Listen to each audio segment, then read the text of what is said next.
welcome back to somebody on the rest of it and to another edition of SmackDown out of 10. And this week's show features the SmackDown matches in the King and the Queen of the Ring brackets to determine who would go to the final. Tama Tonga battled Randy Orton, while in the first match of the night, Nia Jax battled Bianca Belair. So yeah, well, let's get straight into that one.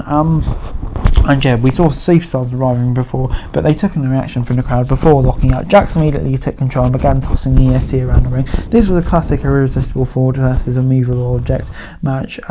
Jax is one of the most physically imposing women in history, and Belair is one of the strongest, so there were only two people who can offer a believable challenge for each other. This wasn't a fast-paced affair, but they took time to serve everything and spaced out big moments. Belair kept trying to go for the KOD, but Hinge and Knee wouldn't allow for it. Jax tried to take advantage and hit her finisher for the clean win, which is a big run for Jax, and gets 6 out of 10 from me. Yeah, like I say, huge win for her, and I think definitely getting the momentum to be favourite for Queen of the Ring. And I think since she's come back, yeah, she's been great, she deserves it. But moving on then to Waller and Theory, hosted the Waller effect, and they tried to bring someone else up, but Carmelo Hayes showed up. Waller ended up agreeing that Hayes would be a better guest than any night, so they welcomed him. Hayes tried to pitch an alliance before Knight made his way out. Street Profits eventually saved him from a 3-on-1 attack. So yeah, interesting little storyline developing there. And I think Hayes v Knight, it could be the perfect first feud for Hayes. So I thought this was really nice. And we led to a 6-man tag team match. Hayes on Ford started things off with a nice exchange, but quickly tagged out Knight in Theory. It's pretty standard stuff, but everything was executed well. The heels played their part, and the babyface got constant pops. Ford scored the victory with a huge squash match. Frog Clash. So yeah, gets 6 out of 10 for me. I thought, setting up nicely for a longer term feud. Of course, LA Knight versus Hayes is going to be great if we eventually get to that. So yeah, I thought on the whole this was pretty decent and gets 6 out of 10.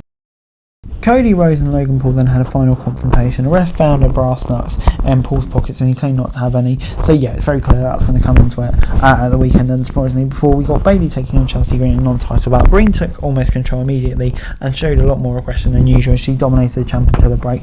Bayley used the Rose plant to get the win when we returned, but the Piper woman attacked her before she could even get to her feet to celebrate. The former leader of Damage Control now found herself the victim of the numbers game and was left lying in the ring by the former women's tag champs. The match itself was simple, but the post-match tag didn't even look like a good contender for the belt, potentially a Clash of Castle in Scotland. So yeah, good stuff. Before it's time for Randy Orton against Tama Tonga in the main event, Heyman's Co were present to watch the battle, and yeah, they promised a new king would be coming to the Bloodline this week in the promo. Tonga may be a badass, but Orton had a pretty big height and weight advantage, so he was able to get the upper hand and kept it until Tonga clipped his knee at ringside. The match slowed down significantly when Tonga kept the Viper in a sleep hold for a long time. Once he broke the hold, the former world champion began running through his signature move. Orton picked up the win with an RKO as mildly impressed Gunter looked on from the crowd. So yeah, it gets 7 out of 10. So that's like that mouth-watering match. I think Tonga still looked good even in defeat. Would like to see him progress to the final, but at the same time, Orton versus Gunter is going to be mint. And yeah, be interesting to see what happens to the Bloodline moving on from here. But yeah, I still thought this was really good. 7 out of 10.